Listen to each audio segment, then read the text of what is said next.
तो friends, we are just taking English literature class 12th. The chapter is freedom. What is a perfectly free person? Perfectly free person कौन होते हैं? Bernard Shaw इस chapter के अंदर अपने को ये बता रहे हैं. हर जगह उन्होंने फ्रीडम के बारे में बोला है कि आदमी जो है वो पूरा फ्री हो, किसी भी तरह की उसके ऊपर कोई स्लेवरी ना रहे, वो अपने काम जैसा चाहता है वैसे कर सके, उसके ऊपर किसी तरह की बंदिश ना हो, ना गवर्नमेंट की तरफ से बंदिश हो, ना उसके किराएदार की तरफ से बंदिश हो, ना उसकी नियोक्ता जहाँ पर वो ड्यूटी करता है, जहाँ वो जॉब करता है वहाँ पर उसकी तरफ से बंदिश हो. यहाँ पर वो गवर्नमेंट के ऊपर भी ये आलोचना करता है, क्रिटिक्स करता है. ये एजुकेशन का जो अपना सीनियर बनता है उसके ऊपर क्रिटिक्स करता है. तो इसने बहुत से इसमें पॉइंट उठाए हैं. अपन इसको पैराग्राफ में लाइन टू लाइन समझेंगे. कुछ बहुत सी टिपिकल चीज़ें होती है जिनको अपन लाइनों को अपन हैंडल करेंगे. तो let's start. What is a perfectly free person? Perfectly free person कौन होते हैं? एविडेंटली, स्पष्ट रूप से या पक्के तौर पर, एक person who can do what he likes. एक ऐसा पर्सन जो चाहता है वह कर सके, वेन ही लाइक्स जब वो चाहता है वह कर सके, एंड वेर ही लाइक्स जब वो जहाँ चाहता है वो कर सके, और डू नथिंग एट ऑल और कुछ भी ना करे, इफ ही प्रिफर्स इट अगर उसे लगता है.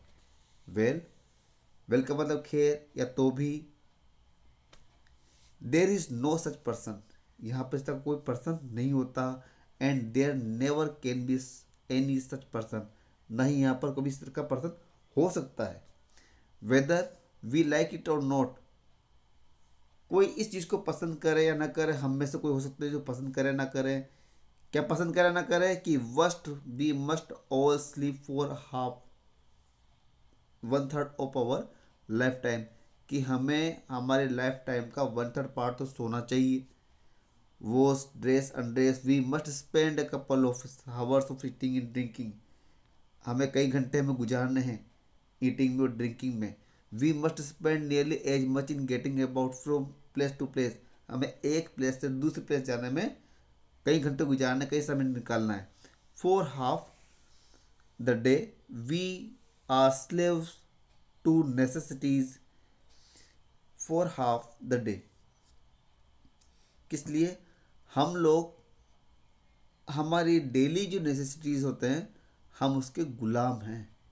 विच वी कैन नॉट सिर्क, जिनको अपन नज़रअंदाज नहीं कर सकते. Whether we are monarchs with 1,000 slaves or humble labourers, चाहे हम मोनार्क्स क्यों ना हो, मोनार्क्स मीन्स किंग, हम राजा ही क्यों ना हो, राजा कौन से? जिसके हजारों गुलाम है. या फिर हम्बल लेबरर्स, या फिर एक मजदूरी क्यों ना हो, विद नो सर्वेंट्स, जिसके कोई सर्वेंट नहीं होते, बट देयर वाइस, लेकिन उनकी पत्नी है, मतलब एक सोशल प्राणी है. And the wives must undertake the additional heavy slavery of child bearing, परंतु उसकी पत्नी को तो उसकी एडिशनल स्लेवरी करनी पड़ेगी. किस चीज़ की? कि उसको बच्चे पालने हैं. क्यों? क्योंकि if the world is still to be peopled, क्योंकि संसार में मनुष्य तो रहेंगे.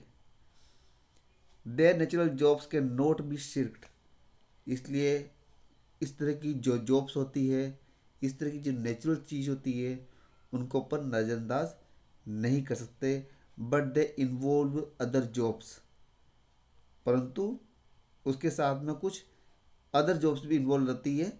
जैसे कि as we must eat we must first provide food, अगर हमें खाना खाना है तो हमें आखिर खाने तो भोजन तो कहीं से मिले, कोई तो भोजन देगा.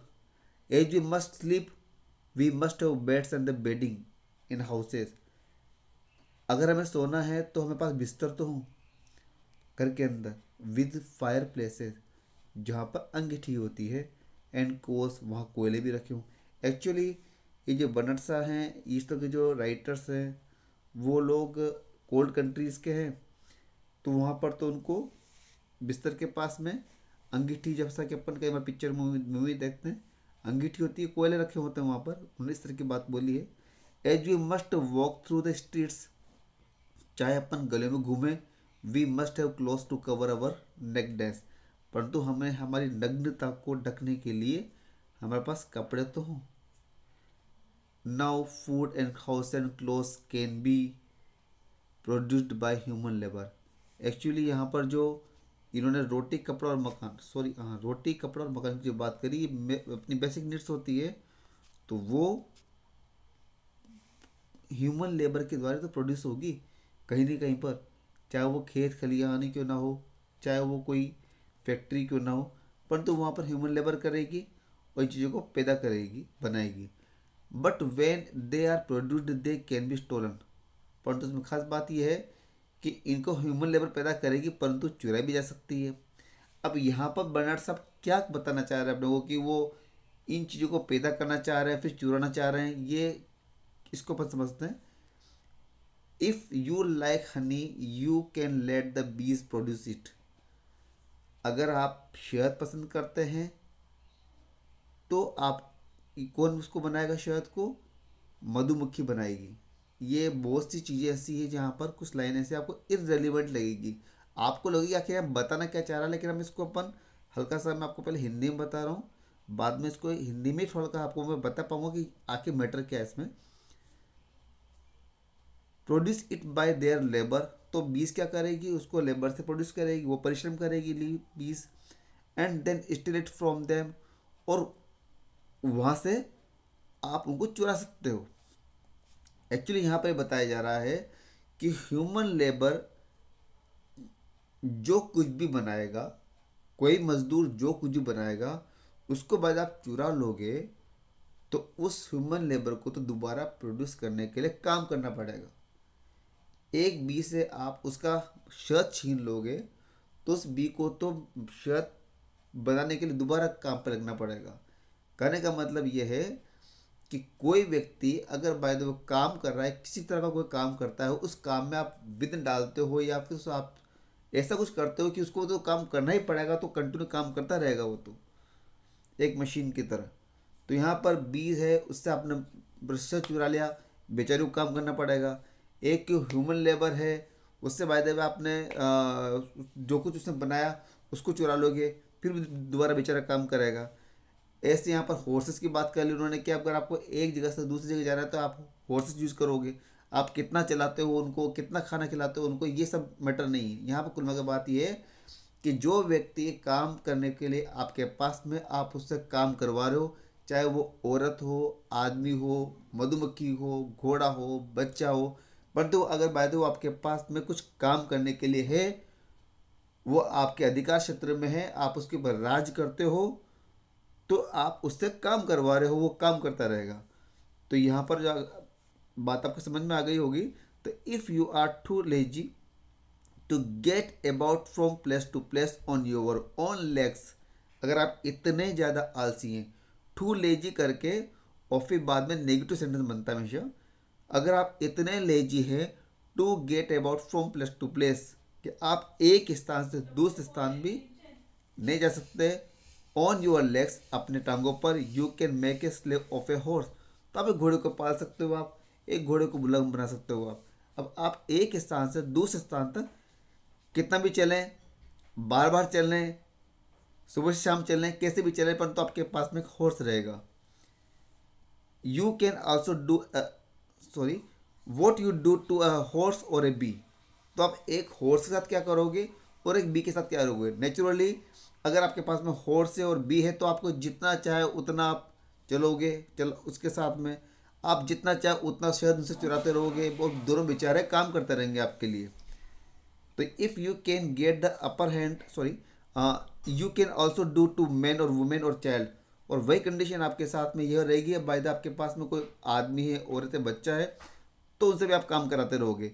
If you can get the upper hand of them, ये get the upper hand of them इसका मतलब होता है कि अगर वो आपके अधिकार क्षेत्र में है या फिर आप उनके ऊपर राज करते हो, तो you can get the upper hand of them by force और फ्रॉड और ट्रिकरी ऑफ एनी सॉर्ट, आप किसी भी प्रकार किसी व्यक्ति को आप अपने वश में करते हो, फोर्स के द्वारा, फ्रॉड करके, या कोई जालसाजी धोखेबाजी करके, और इवन बाय टीचिंग देम, या फिर आप उनको मक्खन टाइप कुछ पढ़ा लिखा करके, हल्का सा शिक्षा दे करके, टीचिंग करके, कि that is your there religious duty, कि आपकी एक रिलीजियस ड्यूटी है, धार्मिक कर्तव्य टू सेक्रीफाइस देयर फ्रीडम, कि आप अपनी फ्रीडम को छोड़ें और आपके लिए काम करें।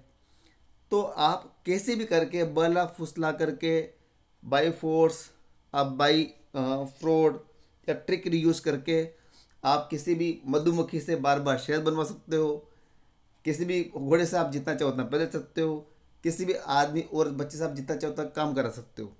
यहाँ पर पैराग्राफ का मतलब ये है, सो बीवेयर। अब यहाँ पर बंट साहब कहते हैं सो बीवेयर, सावधान हो जाओ। If you allow any person और क्लास ऑफ पर्सन, अगर आप किसी व्यक्ति को या फिर किसी व्यक्तियों के ऐसे समूह को अलाउ करते हैं to get the upper hand of you, आपके ऊपर राज करने देते हैं, आपके ऊपर राज करने देते हैं, आप उनके वश में हो जाते हो, या अब वो आपके मालिक हैं, तो क्या होगा, he will shift all that part of his slavery to nature, वो उसकी जितनी भी नेचर के प्रति उसकी स्लेवरी है, मतलब ये बोल सकते हैं कि इंसान की नेचर या फितरत क्या होती है, किसी और से काम कराने की होती है, चाहे छोटा से छोटा काम हो, चाहे बड़े से बड़ा काम हो। आदमी के पास में बाय द कोई काम करने वाला व्यक्ति बंदा आ गया तो इंसान उसी से काम करवाएगा, खुद फ्री होना चाहता है, तो he will shift all his part of his slavery to nature, वो उसकी जो ये नेचर है, किस तरह की नेचर है, काम कराने की जो प्रवृत्ति रहेगी किसी से, वो नेचर, वो पूरा काम that can be shifted to your shoulder, आपके कंधों पर आ जाएगा। क्योंकि इंसान की फितरत क्या है, अपना पूरा काम किसी और से कराने की होती है, तो उसकी इस नेचर की वजह से वो सब ड्यूटी, वो सब स्लेवरी वो आप पर डाल दी जाएगी। And you will find your self working from 8 to 14 hours a day, और आप उसके लिए 8 से 14 घंटे कंटिन्यू काम करते रहेंगे। If you had only your self and your family, अगर आपके पास में केवल आप खुद के लिए काम करना हो या फिर आपकी फैमिली के लिए काम करना हो, to provide for you, you could do it quite comfortably, आप उस काम को आराम से कर पाते, in half the time or less, आधे से कम समय में आप उस काम को आराम से कर पाते। The object of all honest governments should be to prevent you being imposed on this way। तो आज की डेट में अपन ये बोलते हैं यहाँ पर, सॉरी बर्नार्ड शाह भी बोल रहे हैं कि हॉनेस्ट गवर्नमेंट की एक्चुअल में ऑब्जेक्ट क्या होनी चाहिए, कि वो आपके ऊपर इस तरह की चीज़ें थोपे जाने से आपको बचाए। किस तरह की चीज़ थोपे जाने से, कि आप किसी के गुलाम हो, आपके ऊपर कोई मालिक है और वो आपसे काम कराता रहे, तो ऐसी चीज़ें आपके ऊपर थोपी जाए, इससे वो आपको बचाना चाहिए government. But the object of the most actual government, परंतु एक्चुअल में क्या हो रहा है कि गवर्नमेंट का ऑब्जेक्ट क्या होता है, आई रिग्रेट टू से, आई मीन्स बर्नार्ड शॉ कहते हैं कि मुझे कहते हुए दुख है, इज़ एग्जैक्टली द अपोजिट, परंतु गवर्नमेंट का ये ऑब्जेक्ट नहीं होता, इसके अपोजिट ऑब्जेक्ट होता है उनका। दे एनफोर्स योर स्लेवरी, वो तो एक्चुअल में जो वो कर रहे हैं कि जो गवर्नमेंट है वो तो आपके स्लेवरी को एनफोर्स कर देती है, कॉल इट फ्रीडम, और उसको फ्रीडम बताती है। But they also regulate your slavery, वो आपकी स्लेवरी को रेगुलेट भी करते हैं, मतलब उसको कानूनी पायजामा बना देते हैं, उसको रेगुलेट कर देते हैं। Keeping the greed of your masters within the certain bounds, क्या करके, आपके मालिक के लालच को सीमित करके, और उन्होंने आपकी स्लेवरी को कानूनी पायजामा पहना दिया, मतलब अब आप कानून के दायरे में आप गुलाम हो गए। ये कैसे होता है, इसका एग्जाम्पल समझना, अगर आप कोई व्यक्ति है, कोई मालिक है, किसी बंदे से अगर वो 10 घंटे काम कराता है, 11 घंटे काम कराता है, तो गवर्नमेंट बोलेगी नहीं, आप उस बंदे को एक्सप्लॉइट कर रहे हैं, आप नहीं कर सकते उसको, कि आप उससे 10 घंटे 11 घंटे काम करा रहे हैं। गवर्नमेंट क्या बोलेगी, नहीं, आप उससे 10 घंटे 11 घंटे काम नहीं कर सकते, तो उससे आप कैसे काम करवाएं, आप उससे केवल 6 घंटे काम करा सकते हैं। इसका मतलब 6 घंटे तो बंदा उस मालिक के लिए नौकर ही हो गया। तो यहाँ पर ये कह रहे हैं कि उन्होंने मास्टर की ग्रिड को, जो मास्टर का लालच था 6 से 10 घंटे 11 घंटे काम कराने का, उसने गवर्नमेंट ने क्या करा, उसको बाउंड्री में बांध दिया कि आप उसको 6-8 घंटे काम करा सकते हैं। इसका मतलब तो भी आपको तो गुलामी रहना पड़ा। तो यहाँ पर कह रहे हैं कि they enforce your slavery and call it freedom, but they also regulate your slavery. आपकी स्लेवरी को रेगुलेट कर देते हैं, कानून पायजामा बना दिया, keeping the greed of your masters within certain bounds. When chattel slavery of the negro source cost more than wage slavery। जब chattel slavery मीन्स बंधुआ मजदूरी, when chattel slavery of the Negro, ये Negro जो अपने African countries के जो वहाँ के रेजिडेंशियल हैं, वहाँ के जो निवासी होते हैं, उनको निग्रो बोलते हैं। और उनके बंधुआ मजदूर थे। बंधुआ मजदूर मीन्स जो 24 आवर्स किसी मालिक का काम करता है, बदले में उसको पैसा नहीं मिलता, केवल और केवल उसको रहने के लिए जगह और खाने के लिए भोजन दिया जाता है, लेकिन उसको पेमेंट नहीं किया जाता। तो वो जो आदमी, वो बंदा या वो गुलाम 24 आवर रह करके उस मालिक की सेवा करता है, that is called the chattel slavery. अब यहाँ पर बनसा करते हैं कि इस चैटल स्लेवरी की कॉस्ट, एक कॉस्ट नापी जाए more than the ways slavery. जिस व्यक्ति को अगर 6 या 24 घंटे काम करने पे जितना वेतन मिलता है, या फिर ये बोलें कि जो वेज स्लेवरी, जो मजदूर, ऐसा मजदूर जो किसी के यहाँ वेज पे काम करता है, वो यहाँ पर 6-8 घंटे काम करेगा। सपोज 6 घंटे काम करता है तो उसको जितना रुपया मिलता है, तो वहाँ पर उस बंदे ने 24 आवर काम करके 3 गुना काम कर रहा है वो। तो जितना वो वहाँ काम करेगा उससे कहीं ज़्यादा काम वो उसके यहाँ कर रहा है, तो उसकी चैटल स्लेवरी बढ़ जाएगी। पैसा नहीं दिया जा रहा, परंतु कॉस्ट की बात आके कि सपोज एक सिंपल सा एग्जांपल है, एक छोटा सा, कई बार आपने टीवी में, मूवी में देखा होगा कि बाय द वे कोई चाय पीने के लिए गया, वहाँ पर उसके पास में पैसे नहीं है और वो वहाँ पर खाना खा लेता है। तो उसको फिर क्या करता है, होटल का मालिक करता है कि भैया आज तो खाना तो खा लिया, अब तू यहाँ पर काम करेगा। तो उससे वो दिन भर बर्तन साफ करवाता है। तो खाना तो उसने भले 50 रुपये खाना खाया होगा, परंतु वो दिन भर की प्लेट सबके साफ करके जाएगा। तो वो क्या हो गया, उसको पैसा नहीं मिला। खाना तो उसके लिए 50 रुपये खाना खाया था, तो एक जने के प्लेट मार ले, 2 जने की प्लेट मार ले, परंतु दिन भर का उससे प्लेट मजवाता है वो। तो उसकी चैटल स्लेवरी बढ़ गई यहाँ पर, cost as a cost.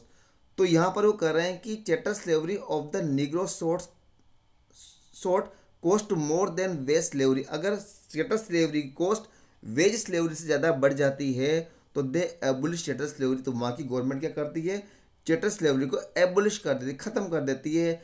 And employ and make you free to, and make you free, और आपको फ्री कर देती है, उस बंदे को, उस गुलाम को फ्री कर देती है to choose between the employment or one master and another.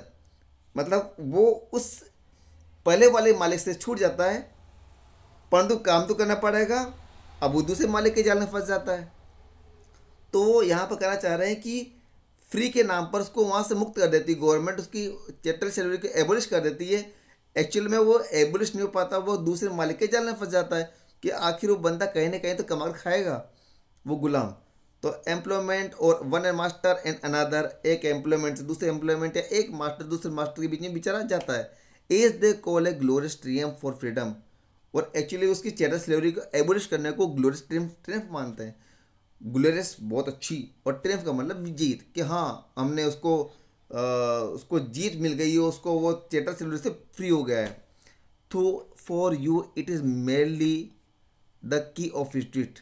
Actually में ये तो क्या है, किसी गली की चाबी है। मतलब वो उस गली के अंदर जो समझो कि वो किसी के मकान से निकल के रोड पर आ गया, अब किसी के दूसरे मकान में घुसना है उसको। तो when you complain they promise, when you complain, जब आप कंप्लेन करते हैं, they promise that in future you shall govern the country. तो वो कहते हैं, वो प्रॉमिस करते हैं कि फ्यूचर में तुम यहाँ के मालिक होंगे, तुम इस कंट्री के राज करोगे। They redeem this promise by giving way vote. यहाँ पर इस प्रॉमिस को कैसे पूरा करने की बात करते हैं, एक वोट देकर। वोट देकर का मतलब वोट देने का अधिकार देकर के। And having a general election every 5 year और सो। और वो कब, हर 5 साल में जनरल इलेक्शन होंगे और आपको वोट देने का अधिकार दे दिया। और इस बात की वो डिंग बजाते रहते हैं कि आप फ्री हो जाओगे, कभी यहाँ पर राज करोगे। एट द इलेक्शन, अब इलेक्शन में क्या होता है, eight the election to of their rich friends. Election में वो जो मालिक था उसके दो और मित्रों, क्योंकि पार्टी खड़ी होती है तो दो व्यक्ति खड़े हो गए वापस इलेक्शन के अंदर। वो किसके मित्र हैं, अब भी आपस में मित्र हैं, रिच फ्रेंड्स हैं। तो आस्क फॉर योर वोट, और दोनों ही खड़े हुए हैं और दोनों ही आपसे वोट मांगते हैं। मतलब एटलीस्ट आपको उन दोनों में से किसी को चूज करना है वापस। तो at the election of two of their rich friends ask for your vote and you are free to choose which of them you will vote. और आप फ्री हैं कि आपको किसी न किसी को तो वोट देना है, स्पाइट द अदर, एक के बजाय दूसरे को वोट देना है। आप इस बात के लिए फ्री होते हो, ओनली इस बात के लिए फ्री होते हो। A choice which leaves you no freer than you were before. Actual में आप उस चॉइस, आपके पास केवल एक चॉइस है और इसके अलावा आप पहले से फ्री नहीं हो। जैसे कि पहले थे, अभी भी वैसी कंडीशन है, आप फ्री नहीं हुए हैं। आपको वोट देने का अधिकार है, आपको कुछ चूज करने का अधिकार है, परंतु आपको तो गुलामी तो करनी है। As it does not reduce your hours of labour. Actual में एक वोट देने के बाद में भी आपके काम करने के घंटे वो कम नहीं होते हैं by a single minute. 1 minute से भी कम वो कम नहीं होता है, आपको कंटिन्यू काम करने होते हैं। मतलब आपने वोट दिया, वो कह रहे हैं कि आपको वोट देने का अधिकार दे दिया, आप अब इस कंट्री पर मालिक राज करोगे, ये कंट्री आपका है। परंतु एक्चुअल में हुआ क्या है, आप एक को अब वोट देने का अधिकार आपके पास में, तो आपने इस बार इसको वोट नहीं देकर दूसरों को वोट दे दिया, परंतु आपकी स्थिति तो वैसी की वैसी ही है, आपको तो घंटों काम करने। But the news paper assures you that you won't है डिसाइडेड द इलेक्शन। परंतु न्यूज़पेपर के अंदर भी बात बहुत बोली जाती है कि आपने वोट देने का अधिकार आपको मिल गया है और यू विल डिसाइड इलेक्शन, जब आप इलेक्शन को डिसाइड करोगे आप, and that this constitutes you a free citizen, और आप एक फ्री सिटीजन बन जाओगे in a democratic country. The amazing thing is that you are fool enough to believe them. Actual में क्या है, अमेजिंग बात क्या है, मतलब सोचने वाली बात है, आश्चर्य की बात है, हंसने वाली बात क्या हो रही है, अमेजिंग बात मैटर क्या हो रहा है कि आपको मूर्ख बनाया जा रहा है और आप उस पर विश्वास कर रहे हैं। No mark another big difference between the natural slavery of man to nature and the unnatural slavery of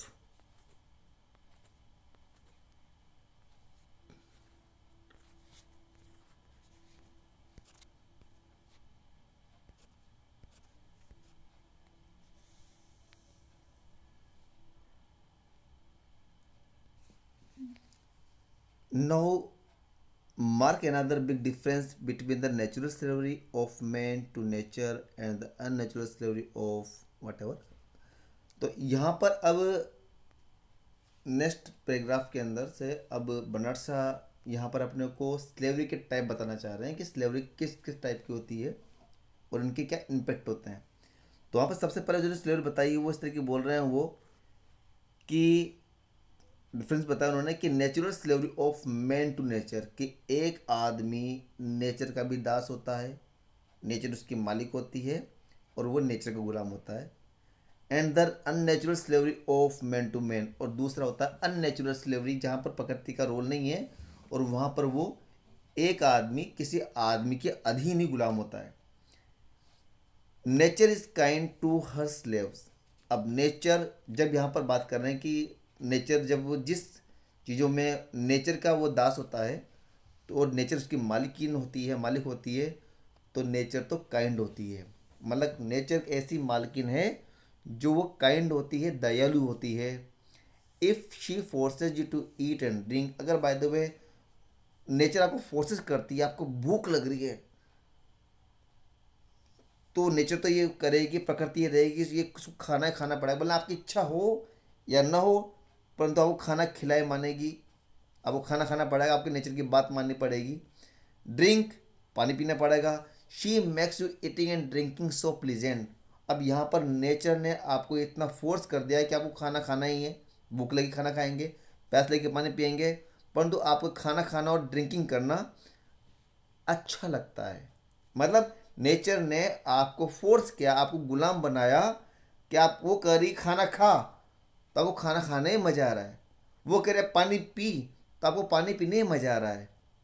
आपको उस नेचर को सेटिस्फाई करने में आपको आनंद मिल रहा है। नेचर आपकी मालकिन है, आप नेचर के विरुद्ध नहीं जा सकते। That we can afford it, we eat and drink too much. और जब बाय द इतना तो हो जाता है कि बाय द अपने पास में इतना ज़्यादा है, तो अपन खाते जाएंगे, पीते जाएंगे, पीते जाएंगे। वी मस्ट स्लीप और गो मेड।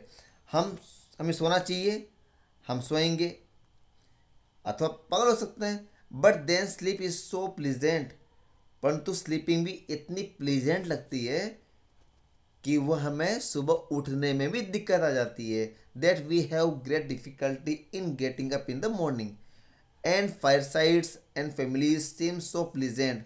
और साथ में फायर साइड्स का मतलब अग्निकुंड, जिसके चारों तरफ अपन फेरे लेते हैं। तो फायर साइट्स है और फैमिलीज हैं, वो अपने को सो प्लीजेंट, वो भी बहुत अच्छी लगती है। एक्चुअली में यहाँ पर बॉडी नेसेसिटीज बात हो रही है कि बॉडी की डिमांड होती है कि आपको खाना खाना है, आपको पीना है, आपकी शादी होती है ना। आप ऐसी सोसाइटीज में आप रहना पसंद करते हो जहाँ पर आप अच्छा लगता है आपको। तो and join the building societies to realize their dreams. Thus instead of resenting our natural wants, परंतु रिजेंटिंग मीन्स नाराज होना, तो हम हमारे नेचुरल वांट से नाराज होने के बजाय we take the greatest pleasure in the satisfaction, हमें उसको पूरा करने में आनंद मिलता है। We write sentimental songs in praise of them. हम ऐसे ऐसी जो प्लीजिंग जो चीज़ें होती है, खाने को लेकर, पीने को लेकर, शादी ब्याह को लेकर के, हमारे कोई और जॉय को लेकर के, हमारे फ्रेंड सर्कल में जॉय को लेकर के, हमारी सोसाइटी में जॉय को लेकर के, हम लोग क्या कर रहे हैं, सेंटिमेंटल सॉन्ग बनाते हैं, अच्छे से गाने बनाते हैं। A tramp can earn his supper by singing home. Tramp का मतलब बेघर व्यक्ति, मतलब जो बेचारा गले में घूमता रहता है, ऐसा व्यक्ति भी अपन वो उसका भोजन प्राप्त करता है। अपन देखते हैं बहुत से व्यक्ति गलों में गाना गाते रहते हैं, फिल्मी गाने गाता है, कोई क्या गाना गाता है, रोमांटिक गाने गा रहा है और आपको अम्यूज़ कर रहा है, और वो अपना खाना प्राप्त करता है, कहने का मतलब वो अर्निंग प्राप्त करता है। The slavery of man to man is the very opposite of this. परंतु एक आदमी की गुलामीता एक आदमी के प्रति, मतलब जब अब आपका मालिक कौन, नेचर होने के बजाय आपका मालिक कौन है, कोई आदमी ही है, तो वो किस तरह की गुलामी रहेगी, वो रहेगी बिल्कुल अपोजिट गुलामी रहेंगे। इट इज़ हेटफुल, वो बहुत घृणित रहेगी, हेट वाली रहेगी to the body and spirit, जिसके अंदर बॉडी और स्पिरिट दोनों ही के लिए वो हेटफुल है।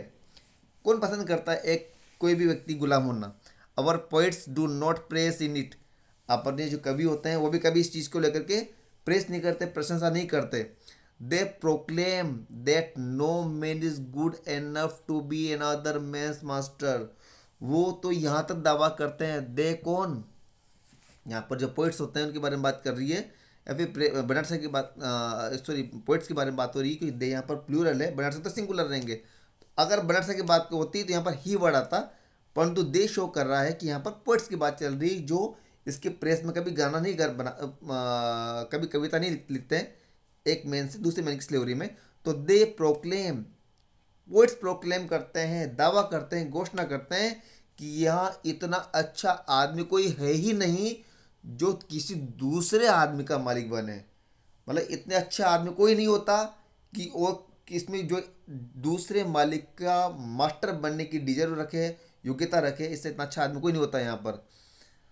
The latest of the great Jewish prophets, जो अभी हाल ही में, latest of the great Jewish मतलब अभी हाल ही में एक यहूदी प्रोफेट, जूइश मतलब यहूदी, प्रोफेट का मतलब भविष्यवक्ता, अ जेंटलमैन नेम्ड मार्क्स, तो उसका नाम है मार्क्स, स्पेंड हिज लाइफ, उसने अपनी पूरी जिंदगी गुजार दी इन प्रूविंग दैट, क्या सिद्ध करने में, there is no extremity of selfish, यहाँ पर बच्चों ध्यान देना थोड़ा अलग ही सेंटेंस है, there is no extremity of selfish cruelty, कि यहाँ पर किसी भी निर्दयता की, अपने स्वार्थवश निर्दयता की, कि मैं तो अपने स्वार्थ को पूरा करने के लिए कितना भी निर्दय हो जाऊं, तो इसकी एक्सट्रीमिटी मतलब स्वार्थवश निर्दयता की इतनी एक्सट्रीमिटी नहीं होती है, at which the slavery of man to man will stop,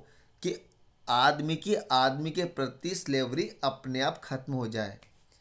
यहाँ पर बर्नार्ड शॉ बड़े अजीब तरीके से बोल रहे हैं कि किसी भी चीज़ की क्रूरटी इतनी अधिक नहीं होती, इतनी एक्सट्रीम नहीं है कि आदमी के प्रति गुलामी खत्म हो जाए।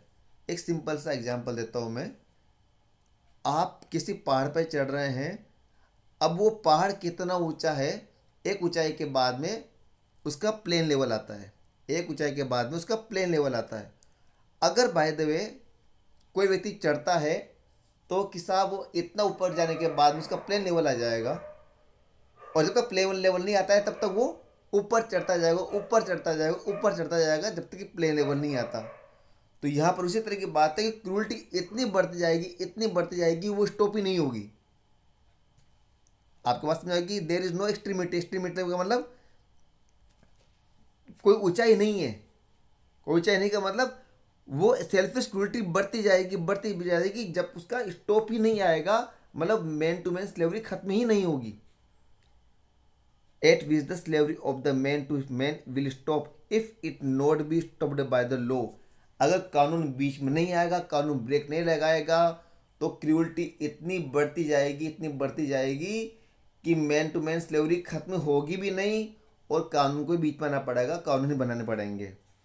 You can see for yourself that it produces a state of continuous civil war. आप यहाँ देख सकते हैं कि इससे क्या होगा, सिविल वॉर स्टार्ट हो जाएंगे। कॉल द क्लास वार, इसको अपन क्लास वार भी कर सकते हैं, between the slaves and the masters, क्योंकि मास्टर की क्रूरटी कम होने का नाम नहीं लेगी। वो मास्टर्स, वो मालिक अपने स्लेव्स पर निर्दयतापूर्वक शासन करेंगे, तो स्लेव्स भी अपनी लड़ाई पर उतर आएगा, तो स्लेव और मास्टर के बीच में वार स्टार्ट हो जाएगी। जैसे कि इसमें एग्जांपल दे रखा है, organise between the slaves and their masters, organised as trade union on one side, एक तरफ तो ट्रेड यूनियन है, ट्रेड यूनियन मीन्स मजदूरों का संगठन है, on the and employees federation on the other side, और दूसरी तरफ कौन है, एम्प्लॉयर का संगठन है। एम्प्लॉयर मीन्स काम देने वाले, नियोक्ता, जो काम देते हैं, जो मालिक है। तो एक तरफ तो क्या हो गए, मास्टर्स लॉबी हो जाएगी, और एक तरफ कौन हो गए, ट्रेड यूनियन हो गए। दोनों के बीच में क्या हो गई, वॉर चल गई। सेंट थॉमस मोर, एक यहाँ पर एक संत है saint Thomas More, who has just been canonized. Canonized का मतलब होता है संत घोषित किया जाना, मतलब किसी को कोई थॉमस नाम से, कोई थॉमस मोर नाम से कोई पर्सन होंगे, उनको अभी हाल ही में, उस टाइम पर अभी हाल ही में उनको संत बताया गया होगा। वो कहते हैं, या उनका मत था, held that we shall never have a peaceful and stable society. हम कभी भी पीसफुल स्टेबल सोसाइटी, स्थायी और शांत युक्त सोसाइटी कभी नहीं रख सकते until this struggle is ended, जब तक कि स्ट्रगल एंडेड नहीं होता, खत्म नहीं हो जाता। हम स्टेबल और पीसफुल सोसाइटी नहीं रख सकते bye the abolition of slavery all together. और ये कैसे खत्म होगा? सॉरी, मैं ऐसे इसको ये बोलूँ कि we shall never have a peaceful and stable society until this struggle is ended, जब तक कि ये स्ट्रगल खत्म नहीं हो जाता by the abolition of slavery altogether का मतलब पूरी तरह से, जब तक कि स्लेवरी पूरी तरह से खत्म नहीं हो जाती। दो कंडीशन दे रखी इसके अंदर, ये स्लेवरी या फिर ये स्ट्रगल कब खत्म होगा, या फिर अपन मैं ये बोलूँ कि हम पीसफुल सोसाइटी में कब रह सकते हैं, जब यह स्ट्रगल खत्म हो जाएगा। वो स्ट्रगल कैसे खत्म होगा? स्लेवरी को पूरी तरह से एबोलिश करा जाए। दूसरा है compulsion of everyone to do his share of words work with his own hands and brains. और जब तक कि ऐसा कंपल्शन ना हो, and the compulsion of the everyone, ऐसा कोई कंपल्शन ना हो किसी भी व्यक्ति के लिए कि वो अपने हिस्से का सांसारिक काम, अपने हिस्से का सांसारिक काम, कि मेरा इस संसार में जो भी मेरा काम है, खाना पीना सोना वगैरह, जो भी काम हो वो मेरे द्वारा ही हो, मेरा वर्क, जब तक ऐसा कंपल्शन ना होगा, मतलब हर व्यक्ति अपना खुद का काम स्वयं करे, पहले तो कंडीशन ये हो गई। दूसरा, स्लेवरी को पूरी तरह खत्म कर दिया जाए, तब जाकर ये स्ट्रगल खत्म होगा ट्रेड यूनियन का और मास्टर का, और तब जाकर हम पीसफुल स्टेबल सोसाइटी में रह सकते हैं।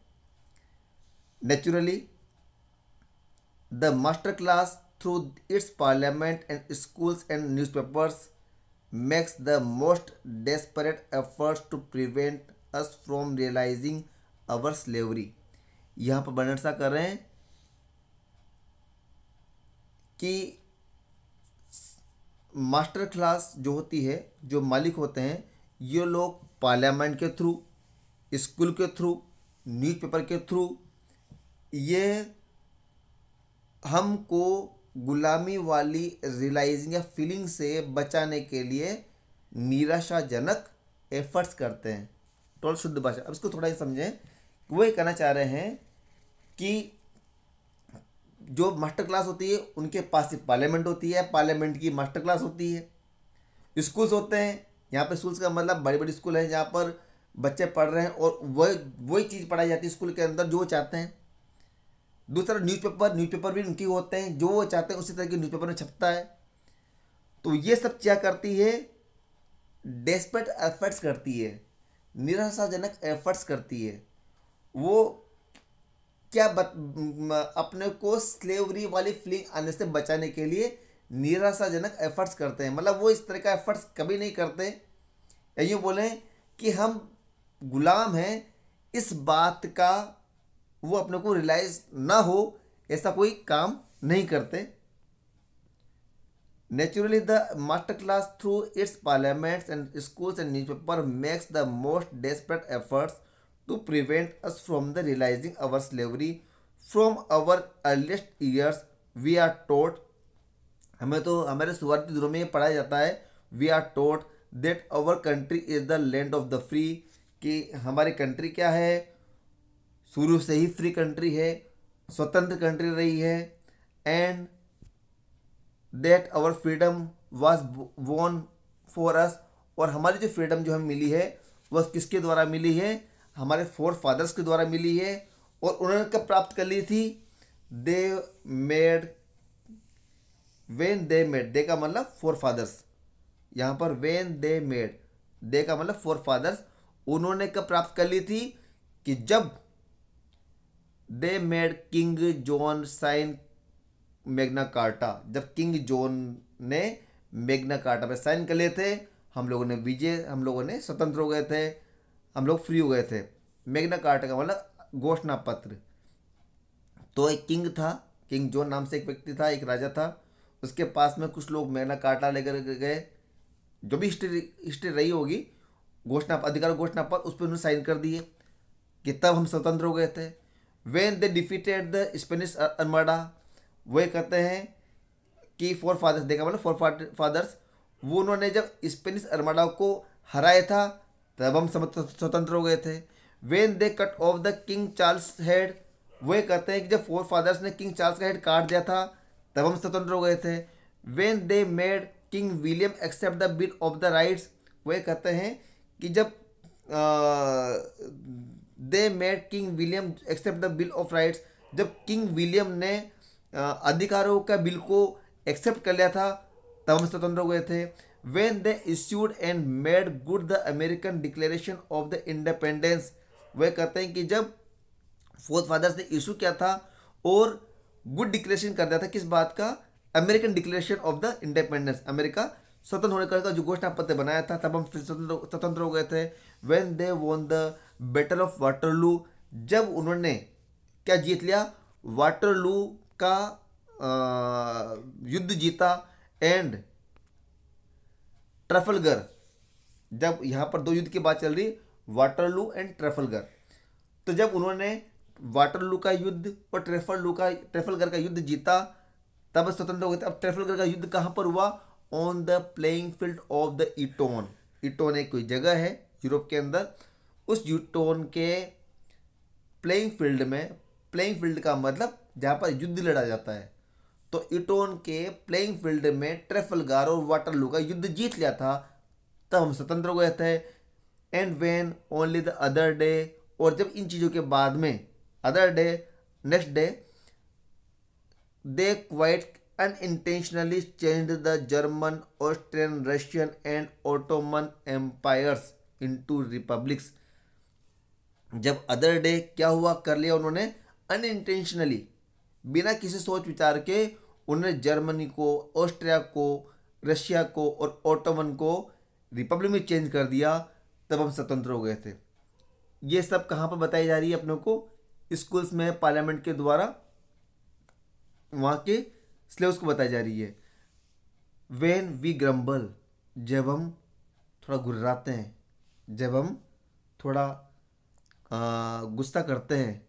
We are told that all our mysteries are our own doings, तो वे कहते हैं कि देखो गुर्राओ मतो, नाराज मतो, ये तुम्हारे खुद के ही दुख हैं। You are told that all are your mysteries, ये तुम्हारे खुद के दुख हैं। आर योर ओन डूइंग, ये सब तुम्हारे ही कर्म के दुख है। Because we have the vote, क्योंकि हम क्या करते हैं, वोट देने का अधिकार रखते हैं, और ये तुम्हारे खुद के दुख है। वेन वी से वोट गुड इज वोट, और जब हम कहते हैं, हम का मतलब हम यहाँ पर slave, as a slave work कर रहे हैं, यहाँ वी का मतलब क्या आ रहा है, हम स्लेव हैं। और हमें कौन बता रहा है, अब ये मास्टर क्लास बता रही पार्लियामेंट के थ्रू कि ये सब तुम्हारी करनी है, तुमने वोट दिया है। और हम कहते फिर वोट देने का क्या मतलब है, तो वो क्या जवाब देते हैं, वी आर टोल्ड, हमें कहा जाता है, that we have the factory acts, क्या है हमारे पास में, क्या हमें क्या बोला जाता है कि तुम्हारे पास में कानून, कारखाना कानून है, वेजेस बोर्ड्स, मजदूरी की बोर्ड बनी हुई है, फ्री एजुकेशन, मुफ्त की शिक्षा है, न्यू डील, नए नए समझौते, नई नई चीज़ें होती है, द डोल, छोटी छोटी चीज़ें आपको मुफ्त बांट दी जाती है, बहुत सी चीज़ें मुफ्त बांट दी जाती है जिससे अपन खुश हो जाते हैं। तो कहते हैं कि आपको वोट के द्वारा सब चीज़ें मिल रही है। And what more could any reasonable man ask for, और एक रीजनेबल मैन को उससे ज़्यादा क्या चाहिए, वही अपनों से, अपन से ही बात बोलते हैं कि एक समझदार व्यक्ति और क्या चाहिए, तुम्हें वोट देने का अधिकार मिल, पहले तो बोलते हैं कि तुम्हें ये सब तुम्हारे दुख है, तुम वोट देते हो। फिर जब अपन कहते हैं कि फिर वोट देने का क्या लाभ, तो ये कहते हैं कि तुम्हें वोट देने से देखो, तुम्हें फैक्ट्री एक्ट मिल गया, तुम्हें वेजेस बोर्ड मिल गए, तुम्हें फ्री एजुकेशन मिल गई, तुम्हें नई समझौते हो रहे हैं, तुम्हें चीज़ें देकर खुश किया जा रहा है, और क्या चाहिए तुम्हें को। वी आर रिमाइंडेड, हमें याद कराया जाता है, that the rich are taxed, कि रिच को तो क्या करना पड़ता है, कर देना पड़ रहा है। एक क्वार्टर, 1/4 कर देता है या 1/3 कर देता है, या फिर वो हाफ तक उसको टैक्स देना पड़ता है मोर ऑफ द इनकम्स, उसकी इनकम्स का। But the poor are never reminded, मतलब उसको, एक व्यक्ति को तो ये याद दिलाया जाता है बार बार कि देखो तुम्हारे लिए बड़े आदमी कर देते हैं, इनकम टैक्स देते हैं, परंतु हमें कभी भी ये याद नहीं दिलाया जाता, ये हमारे बारे में कभी ये नहीं कहा जाता, क्या नहीं कहा जाता, दे हैव टू पे, कि हमें पे करना पड़ता है। या दे का मतलब यहाँ पर आप स्लेव्स हैं, दे हैव टू पे that much of their wages, उनको अपनी मजदूरी का बहुत सा हिस्सा एज ए रेंट उनको देना पड़ता है, अपनी मजदूरी का बहुत सा हिस्सा उनको रेंट पे देना पड़ता है। In addition to having to work twice, किसके अतिरिक्त, दुगने काम करने के अतिरिक्त, as long as every day, daily, as they would need, अगर उनको आवश्यकता होती है, इफ दे वर फ्री, अगर वो फ्री होते हैं। अब इस यहाँ पर 2-3 लाइनों को उल्टा समझना, इसका मतलब उल्टा समझते चलेंगे। इफ दे वर फ्री, दे का मतलब यहाँ पर कौन है, स्लेव्स हैं। इफ दे वर फ्री, अगर वो गुलाम फ्री होते, दे वुड नीड, उनको आवश्यकता होती, अगर वो गुलाम फ्री होते तो उनको आवश्यकता होती, किस बात की आवश्यकता होती, दुगना काम करने की आवश्यकता होती, डेली दुगना काम करने की आवश्यकता होती अगर वो फ्री होते। लेकिन वो फ्री नहीं है क्योंकि गुलाम है ना, कंटिन्यू काम करना पड़ रहा है। लेकिन यहाँ बड़े साहब क्या कर रहा है, इसको उल्टा समझो, they if they were free, अगर वो फ्री होते, दे वुड नीड, उनको आवश्यकता होती दिन में दुगना काम करने की, किसके अतिरिक्त आवश्यकता होती, कि अपनी मजदूरी का बहुत सा हिस्सा रेंट पे देने के अतिरिक्त भी उनको दुगना काम करने की आवश्यकता होती अगर वो फ्री होते। परंतु क्योंकि मैटर किस बात का चल रहा है, फ्रीडम का मैटर चल रहा है, वो यहाँ पर वो फ्री होकर काम नहीं कर सकते, एक्स्ट्रा काम नहीं कर सकते, क्योंकि वो फ्री नहीं है। Whenever famous writers protest against this imposture, जब कभी जो फेमस राइटर्स होते थे, उस जमाने के फेमस राइटर्स थे, जो पोइट होते हैं जो फिलोसोफर्स होते हैं, जब वो इस इम्पोस्चर का, इस जो ये ऊपर जो रिच मैन होते हैं, जो पार्लियामेंट वाले मैन होते हैं, जो मास्टर क्लास होती है, वो जो अपनी इस तरह से जो ये जिस तरह की बातें करते हैं, थोड़ी अपने को इम्पोस्चर वाली बात मैटर यहाँ पर जो होते हैं, इनको बोलते हैं कि इम्पोस्टर्स मीन्स दिखावटी बातें। जब वो अपने को इस तरह की जब दिखावटी बातें कर रहे हैं और जब इन बातों का विरोध किया, whenever famous writers protest against this imposture, जब अच्छे अच्छे राइटरों ने, फेमस राइटरों ने इन दिखावटी बातों का जब विरोध किया, जैसे कि से का मतलब एग्जाम्पल, जैसे कि Voltaire and Rousseau, Tom Paine in the 18th century, यहाँ पर 3 व्यक्ति के नाम लिए, वोल्टेयर, रूसो, टॉम पेनी। कब की बात है, 18th सेंचुरी की। फिर नाम लिए उन्हें Cobbett, Shelley, Karl Marx and Lesley in 19th century, 19th century की बात करी। और फिर एक और नाम लिया उसने, लेनिन एंड टॉल्स्टॉय की in the 20th century. You are taught, आपको पढ़ाया जाता है, दैट दे आर एथेइस्ट, तो हमें क्या बताया जाता है, यहाँ पर दे का मतलब ये सब व्यक्ति जिनके नाम ऊपर आए, दे आर एथेइस्ट, ये नास्तिक हैं। एंड लिबर्टीनेस, इधर उधर मुंह मारने वाले हैं, कभी आज यहाँ पर कभी वहाँ पर। मर्डरस, हत्यारे हैं। स्कॉन्ड्रेस, बुरे व्यक्ति हैं। And often it is made a criminal offence two by और सेल देयर बुक्स, और यहाँ तक कि उनकी किताबों को खरीदना और बेचना भी कानूनी जुर्म मान लिया, अपराधी जुर्म मान लिया गया। If their disciples makes a revolution, अगर उनके जो शिष्य होते हैं, इन लोगों के जो शिष्य थे, अगर उन्होंने कभी क्रांति की, England immediately makes war on them, तो इंग्लैंड ने क्या करा, उन पर अटैक कर दिया, उनके ऊपर युद्ध कर दिया, उन पर अटैक कर दिया, उनको मारकर मचा दी।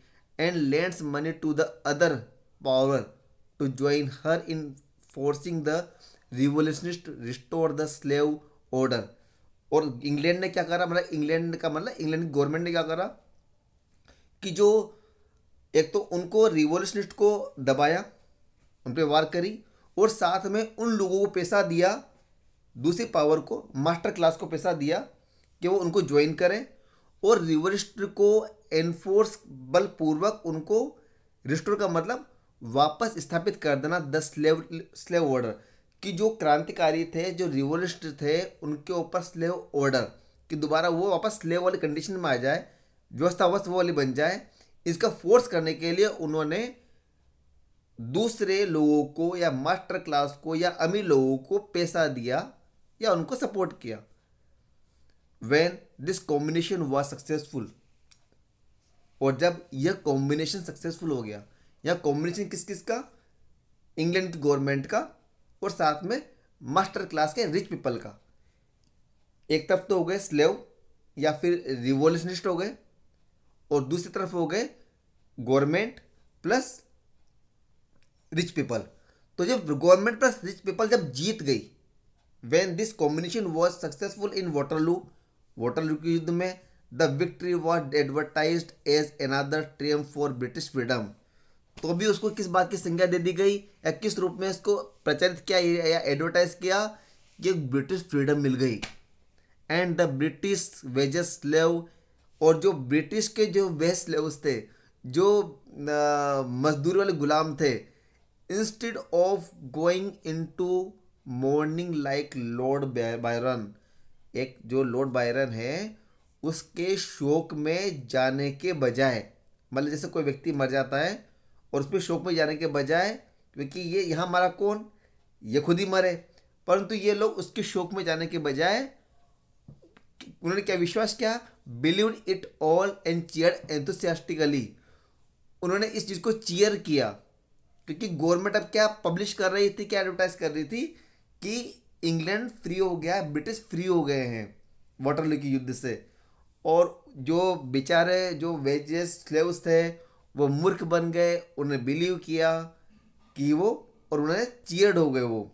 व्हेन द रिवोल्यूशनिस्ट विंस, अब यहाँ दूसरी बात आ गई, अगर रिवोल्यूशनिस्ट जीत गए, एक कंडीशन थी जब उनका कॉम्बिनेशन जीता गवर्नमेंट का और रिच पीपल का। अब दूसरी कंडीशन यहाँ पर आ गई जब रिवोल्यूशन जीते, when the revolution win as it did in the Russia in 1922, जब 1922 में रशिया के अंदर रिवोल्ट जीत गए थे, द फाइटिंग स्टॉप्स, तो लड़ाई रुक गई, बट द एब्यूज, गाली गलोच, कैल्यूमिनीज, झूठे आरोप, द लाइज कंटिन्यू, और ये कंटिन्यू चलते रहे कब तक, until the revolutionized state grows into a first rate military power, जब तक कि वो जो रिवोल्यूशनाइज्ड स्टेट था जिसको रिवोल्यूशनरी ने जीता था, वह स्टेट एक पावरफुल मिलिट्री स्टेट में कन्वर्ट नहीं हो गया। नेचुरल है कि जब कोई व्यक्ति कमज़ोर होता है उसके ऊपर अगर वो जीत जाता है तो आरोप प्रत्यारोप चलते हैं, परंतु वही व्यक्ति जो जीता है अगर बहुत पावरफुल बन जाता है तो फिर आरोप प्रत्यारोप ऑटोमेटिक बंद हो जाते, किसी की हिम्मत नहीं होती। तो the fighting stop but the abuse, the calumnies, the lies continue until the revolutionized lies, sorry, the calumnies, the lies continues until the revolutionized state grows into a first rate military power, then our diplomatist, अब यहाँ पर our का मतलब अपन यहाँ क्या बन गए, अब रिच पीपल बन गए, गवर्नमेंट वाले पीपल बन गए। तो देन our डिप्लोमेटिस्ट, हमारे जो डिप्लोमेटिस्ट होते क्या करते हैं, आफ्टर हैविंग 4 years डिनाउंस्ड, बहुत सालों तक जिन्होंने क्या करा था, रिवोल्यूशनरी लीडर्स को डिनाउंस किया था, भला बुरा कहा था, एज द मोस्ट एबोनिमल विलियन, उनको विलियन बोला था, टीरेंस बोला था, तानाशाह बोला था, हैव टू राइट टर्न, वो तुरंत राइट टर्न ले लिया। किसने, हमारे डिप्लोमेटिस्ट ने तुरंत राइट टर्न ले लिया, चुप हो गए और उनको क्या करा, रात्रि भोज पे बुलाया, इनवाइट देम टू डिनर। बिल्कुल सेम बात है कि कोई व्यक्ति जो पहले जीत गया, अरे तो पावरफुल नहीं किया, उसके ऊपर गाली गलौज चलते रहे, उस पर आरोप प्रत्यारोप चलते रहे, जब वो बहुत बड़ा कोई वो पावरफुल बन गया तो उसका आपको खाने बुला रहे हो।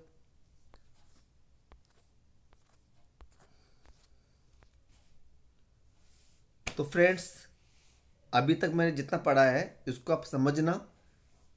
कुछ सजेशन हो, कुछ यहाँ पर आपको समझ में ना आया हो तो आप मुझसे शेयर करना, मुझे बताना, और नेक्स्ट पार्ट में, इसका आगे का पार्ट मैं जल्द ही लेकर के आऊँगा।